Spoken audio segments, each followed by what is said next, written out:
चला जाए।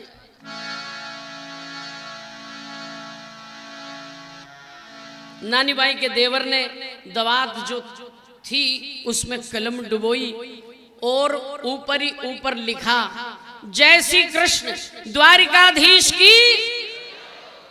ऊपर ही ऊपर कागज पे लिखा, क्या लिख रहे हैं कि आजा रे फलसा का तू तो सुरतिया रे भी, अरे थारा तो लिख दूं दोई सोना खंदाती।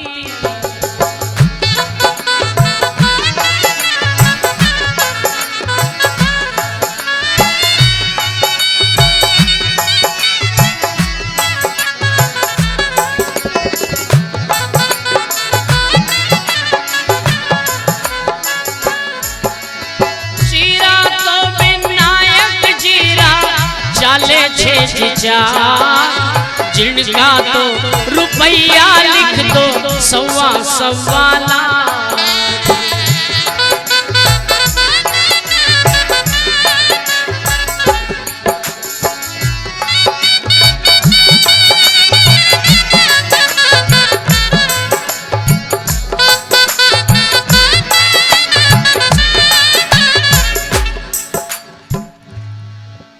सबसे पहले दृष्टि गई मेन दरवाजे के ऊपर, हवेली का मुख्य दरवाजा था, वहां था सूरतिया। द्वार से ही मायरा लिखना प्रारंभ करें। सूरतिया भील के लिए सोने के तीर कमान। नानी बाई की सास ने कहा बहुत अच्छी बात है, लिखो। अपने गांव में जितने चाक चलते एक एक चाक के सवा सवा लाख रुपए, अपने निवाई में भी चलते हैं चाक पैसा है, हवा लाख रुपया आवा। ठाकुर जी तो पूरे नगर के लिए मायरा ला रहे हैं भैया, एक एक चाक के सवा सवा लाख रुपए।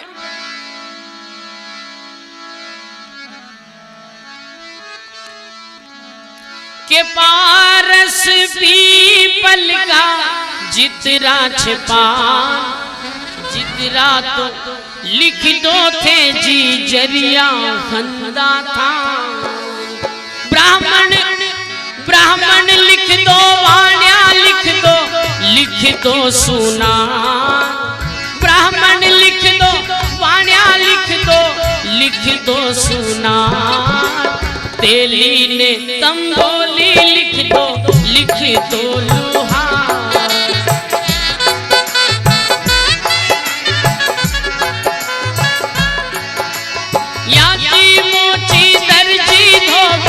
लखारा साहू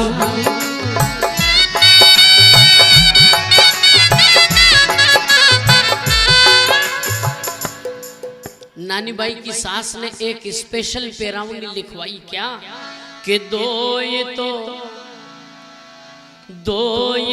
लिख दे रे नराणिया पाड़ोसिया की बहू। दो तो लिख दे रे नराणिया पाड़ोसिया की बहू।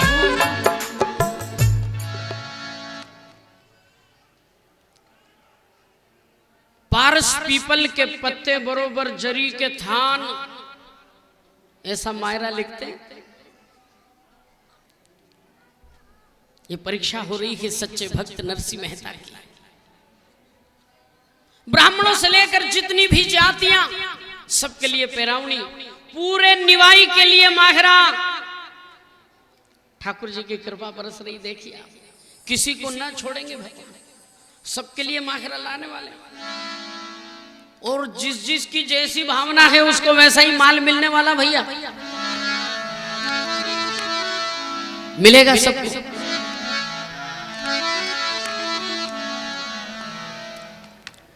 सूची बड़ी होती जा रही है। नानी बाई की सास ने कहा अपने परिवार के बारे में लिखो भाई, बड़े सास ससुर के लिए, सगे सास ससुर के लिए। सूची लंबी होती जा रही है। जेठ जिठानी के लिए माखरा, देवर दिवरानी के लिए माखरा, पेमली पड़ोसन की दो बहुएं उनके लिए गहने समेत पेरावनी। जेठ जेठानी के लिए माखरा, दोनों नंदों के लिए माखरा। नानी बाई के लिए 16 श्रृंगार, छोटी नानी बाई की बेटी जिसका विवाह हो रहा है उसके लिए सुंदर सा मोतियों का हार।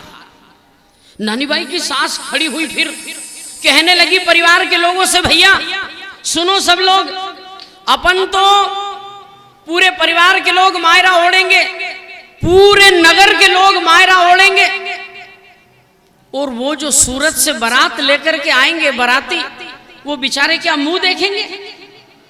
तो करना क्या है कि सारी तो बारात सारू लाव जो पोशाक, पूरी बारात के लिए पैरावनी और दूल्हे राजा के लिए स्पेशल, उनके लिए स्पेशल पैरावनी लेकर के आना। नानी भाई के देवर ने लिखते लिखते पूछा, पास में श्रीरंग जी बैठे थे, कहा पिताजी कितने के बाराती होंगे? श्रीरंग जी नगर सेठ थे, बड़ा सुंदर उत्तर दिया। कहा बेटा श्रीमंत लोग हैं, बड़े बड़े लोग हैं, बड़े शहर से आ रहे हैं सूरत से, कम से कम 250-300 बाराती तो होंगे ही सही। क्या करना है, कितना लिखे? श्रीरंग जी ने ही कहा, सुझाव दिया कि एक काम करो, 251 बाराती कर दो राउंड फिगर में, आगे पीछे जो भी होगा देख लेंगे बात। बहुत अच्छा, 251 बाराती। और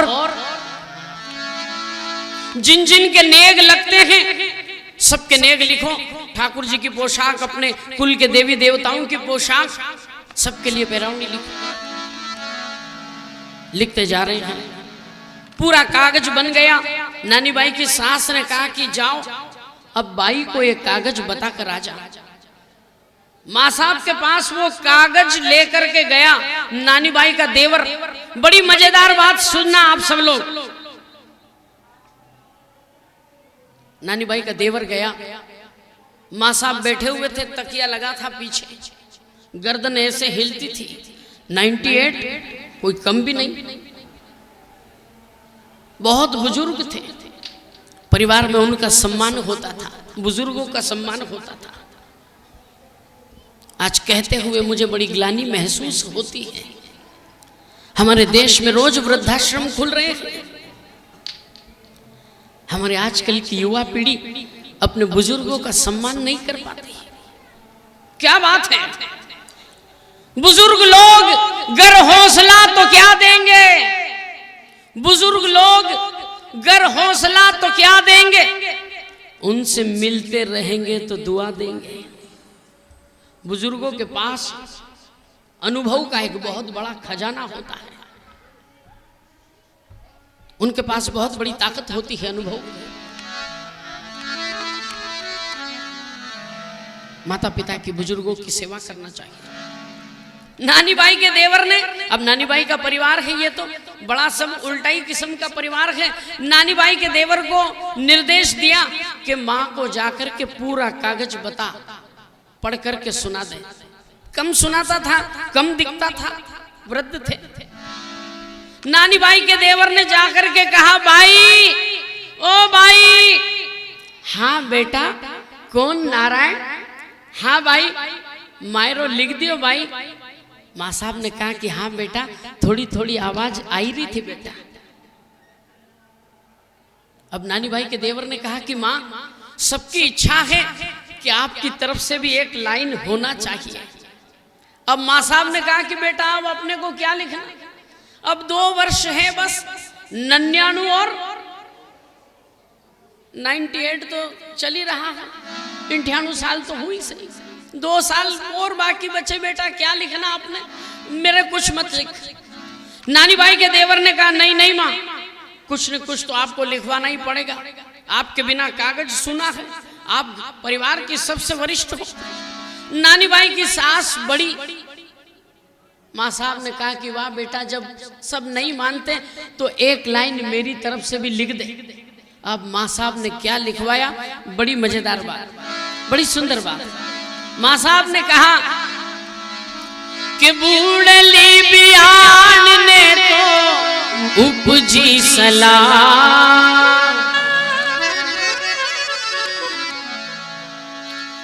अरे बूढ़ली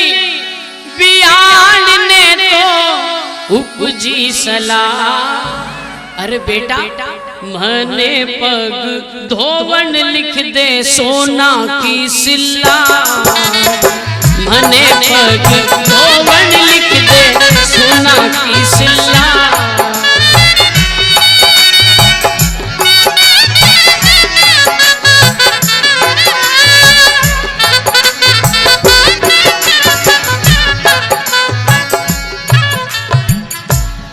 माँ साहब ने कहा कि एक काम कर, मेरे लिए पैर धोने के वास्ते सोने की सिल्ला लिख दे। परिवार के सब लोग प्रसन्न हो गए, जोर जोर से ताली बजाने लगे।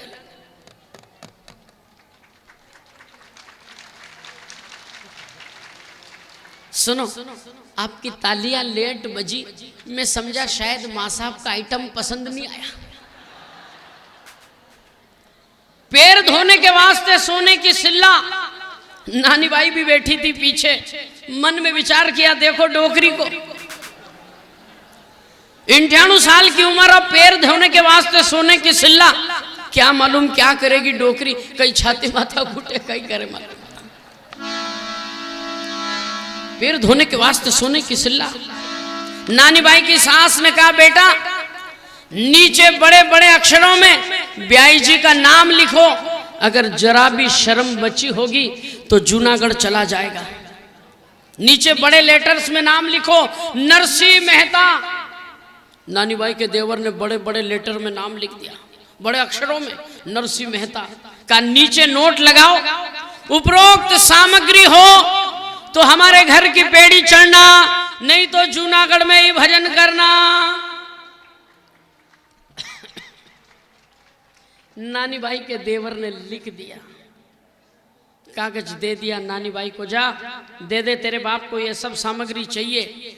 नानी बाई चली हवेली से, मन में विचार किया, मेरे पिताजी को ऐसा कागज बताऊं, क्या सोचेंगे पिताजी, मेरे परिवार की बदनामी होगी।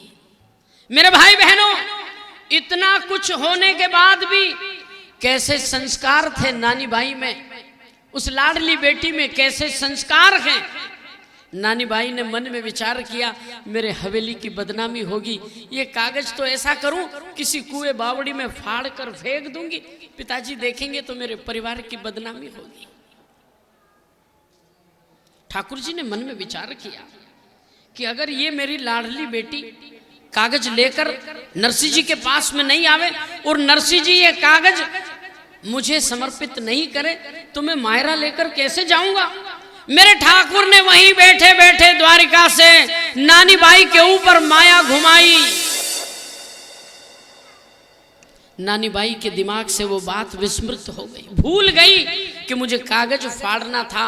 सीधे पिताजी के पास में चली गई, पिताजी पिताजी पिताजी पिताजी ये कागज ले आई। नरसिंह मेहता ने कहा कि बेटा कागज ले आई, रख दे ठाकुर जी के चरणों में। नानी बाई ने कागज ठाकुर जी के चरणों में धर दिया, रख दिया। जैसे ही कागज ठाकुर जी के चरणों में अर्पण हुआ, नरसिंह मेहता ने आंखें बंद कर ली। राधे कृष्ण राधे कृष्ण राधे कृष्ण राधे कृष्ण राधे कृष्ण राधे कृष्ण राधे कृष्ण। नानी बाई ने कहा पिताजी अरे सुनो। हाँ बेटा, अरे वो कागज देखो तो सही, क्या लिखा उसमें। नरसिंह मेहता ने कहा बेटा अपनी क्यों देखने की क्या जरूरत, जो मायरा लाएगा वो देख लेगा। कहा नहीं, आप कागज देखो पहले। नानी बाई ने कागज अपने हाथ में लिया, उस कागज को खोला, उस कागज को खोलकर नरसिंह जी की तरफ किया। नरसिंह मेहता ने आंखें बंद कर ली। नहीं नहीं नहीं नहीं, पहले कागज मुझे मत बता, पहले ठाकुर जी को कागज बता। नानी बाई समझ गई, अपने घर में ऐसी कोई रीत होगी, कोई भी कागज आता होगा तो पहले ठाकुर जी। आप भी ऐसा ही करते हो, कोई भी कागज